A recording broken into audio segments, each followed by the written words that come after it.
بەداخەوە بۆیان بەیاننامە بە بۆنەی ڕۆژی جیهانی ئاشتیەوە لە بەردەم تەلاری پەرلەمانی کوردستان لە شاری هەولێر بخوێنرایەتەوە و چالاکی ئەنجام درایە، بەڵام بەداخەوە لە کاتی چوونمان بۆ شاری هەولێر لەلایەن بازگەی داخڵبوون بە شاری هەولێر بازگەی شێراوە ڕێگریمان لێکراوە. لە ڕۆژی جیهانی ئاشتیدا نوێنەری زیاتر لە 300 ڕێکخراوی کۆمەڵی مەدەنی بە مەبەستی گەیاندنی پەیامی ئاشتەوایی سیاسی بەرەو پایتەختی هەرێمی کوردستان بەڕێکەوتن، بەڵام لە بازگەی شێراوای نزیک هەولێر ڕێیان لێدەگیرێت و ڕێنادرێ بچنە هەولێر و پەیامەکەیان لە بەردەم پەرلەمانی کوردستان بخوێننەوە.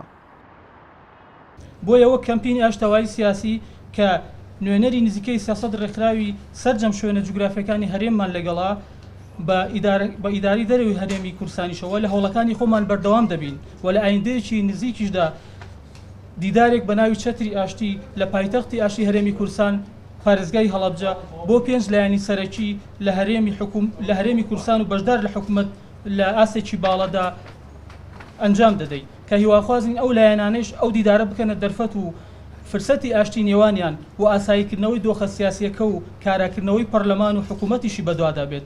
ڕێکخراوەکانی کۆمەڵی مەدەنی هەڵگری پەیامی ئاشتین و چالاکوانێکی کۆمەڵی مەدەنی دەڵێت ئەم ڕێکخراوانە نەک هەڕەشە و مەترسینین بۆ سەر ئاسایشی نەتەوەی، بەڵکو و هەوڵی ئاشتەواییش دەدەن و جێی پرسیارە کە بۆچی لە پایتەختی هەرێمی کوردستان ڕێ بە پەیامی ئاشتەوایی نادرێت. چالاکوانی تر دەڵێت هەمیشە کەشێکی ئازاد بۆ دەربڕینی ناڕەزایی و خۆپیشاندان و دژە دەسەڵات لە سلێمانی بەدی دەکرێت، بەڵام لە هەولێر ئەوە نابینرێت.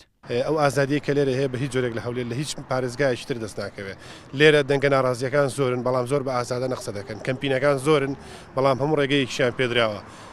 بەرەیەک دروست دەبێت بە ئاشکایی پێی دەڵێن بەرەی گەل و بەرەی دژی دەسەڵات، بەڵام ڕێگەی پێدراوە. بەڵام بەداخەوە ئەمەی کە لێرە هەیە هەست پێ ناکرێت لەو شوێنە بوونی هەبێ. بۆیە من لێرەوە داوا لێ دەکەم کە ئەمە ڕنگدانەوەی خراپی دەبێت لەبەرەوەی گرتنی دەنجی ئازاد دوای لە شوێنێکی تر دەتەقێتەوە، دوای هەمومان خۆمان بازەکەی دێن. لەوە ئەچێت نایانەوێت خەڵک جاری قسە بکە، نایانەوێت هیچ بڵێ، یعنی لەواچی ئەو مەشاکیلانێکی ئێمە هەستی پێکەین و کە هەیە لەواچی ئەوان جارە درکیان پێرە کردبێ. نازانم یعنی کەبیری لێکەیتەوانێ بۆچی درکیان پێ نەکردووە، باوەڕ ناکەم درکیان پێ نەکردبێ، هەستی پێ ناکەن، ئەی خەڵک نابینن، ئەی نایانەوێت، ئەی خوانی لێ جێل ئەکەن، ئەی ئیستیجابەیان نەبێ، ئەی بەرنامی تریان پێ هیوادارم بەرنامێکە مفاجئیان پێ بێ کە ئێمە هەموو تووشی شۆک بووین بەرامبەر بەوە. ئێمە ویستومانە کە جارێککە لە زیینی خەڵکە ئەوە دروستکەینەوە کە هێشتا دەرفەتێک بۆ ئاشتی ماوە. کەمپینی ئاشتەوایی سیاسی لە زیاتر لە 300 ڕێکخراوی کۆمەڵی مەدەنی پێکاتووە و ئامانجیانە لایەنەکان لێک نزیب بکەنەوە ئاشتەوایی سیاسی و کۆمەڵایەتی بەرقەرار بکەن. ژمارەیەک لە چالاکوانان دەڵێن لەم هەرێمەدا هەندێک لایەن هەند دروشمی دیموکراسیان هەڵگرتووە، بەڵام لەم دۆخی خراپی ژیان و گوزرانی هاوڵاتیاندا کە قەیران بەرۆکی گرتون و تەنگی پێڵچنیون، تەنانەت ڕێ بە دەربڕینی ناڕەزایی و خۆپیشاندانی ئاشتیانەش نادات لە پایتەختی هەرێمی کوردستان و ڕێگری لە هاوڵاتیان و چالاکوانان دەکرێت بۆ چوونیان بۆ شارەکە کە موڵکی هەموو تاکیکی ئەم هەرێمەیە. ئارام عەبدوڵڵا، کورسات نیوز، سلێمانی.